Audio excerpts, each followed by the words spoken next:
I think we need to just cover a little bit about this wrapping process here.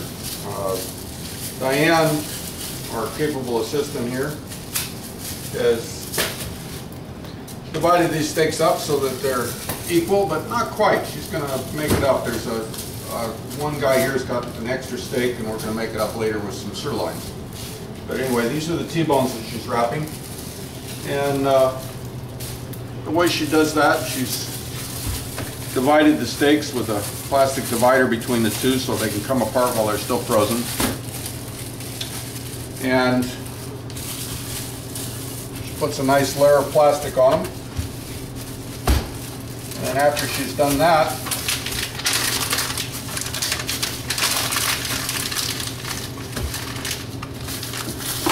you get a nice wrap of paper on the outside.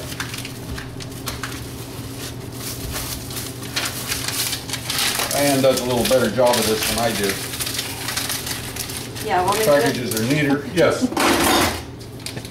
And there she goes, and you'll see her in action now.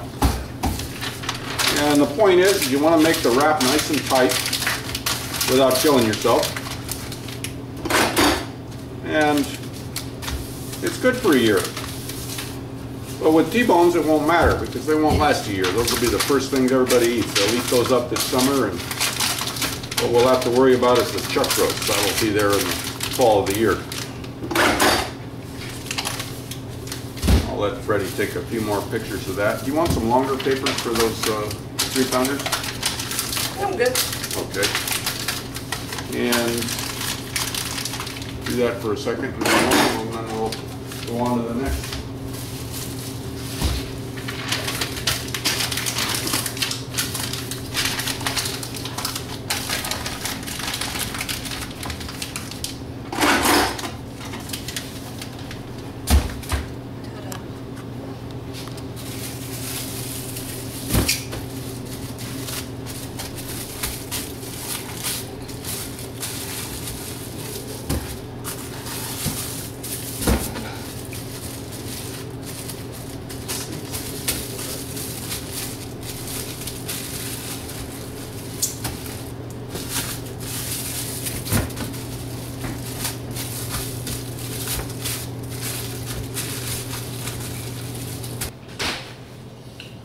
Okay, here we're back on the table. Took a little break.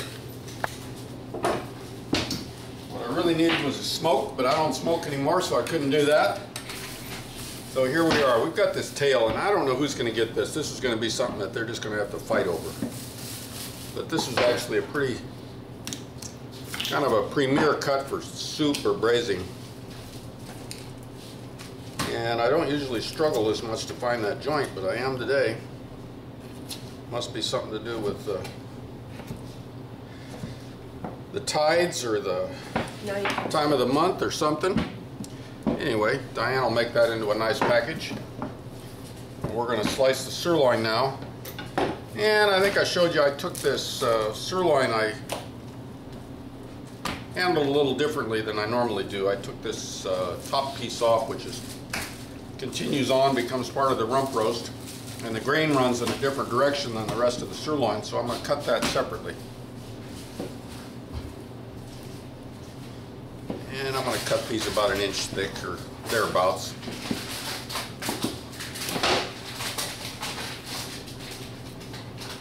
These will be beautiful little barbecue steaks.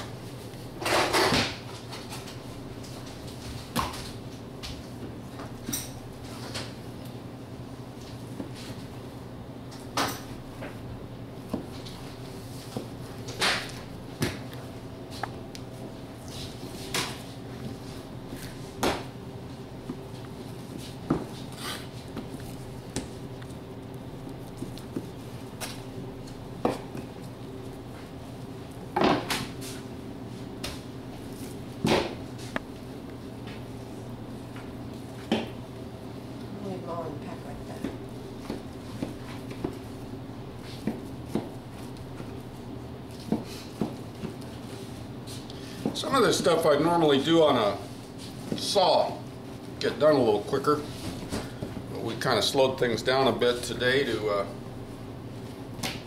give you a feel for how things really work. These are what we'll call top sirloin steaks.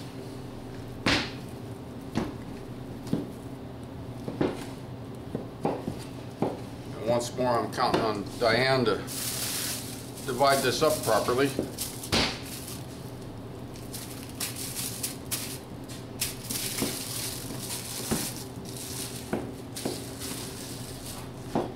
Notice I wear these gloves. They're not knife-proof gloves or anything. They're just regular white garden gloves, or they were white before they got a little bloody.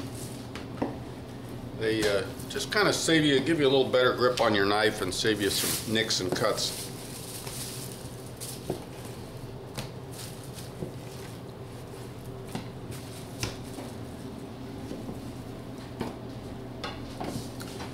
And the next thing we've got here is a little piece of fillet section that comes out of off the sirloin. It's the thickest part of the fillet. You see why fillet is so expensive, because there really isn't that much of it on. I'm calling it fillet. It's beef tenderloin is what it is. See, there's a good amount of fat that's on the outside of this that you've got to trim off before you get going. This meat that's coming off here really isn't part of the tenderloin, it's part of the flank. And in all my years in the meat business, I've never got a satisfactory answer from a veterinarian or someone that would know what it is that a fillet muscle is responsible for, the tenderloin muscle. What does it do? It doesn't do much, because it's sure tender. And it's a cut that's sought after by a lot of people, but it is tender. That's the best thing you can say about it. But it's not really that flavorful. And if I were a chef in some big city, I would run my knife underneath this silver skin and pull that off, but I'm not going to do that because I just feel like a fillet doesn't have enough texture as it is. It needs a little something to hold it together, give it a little integrity as it cooks.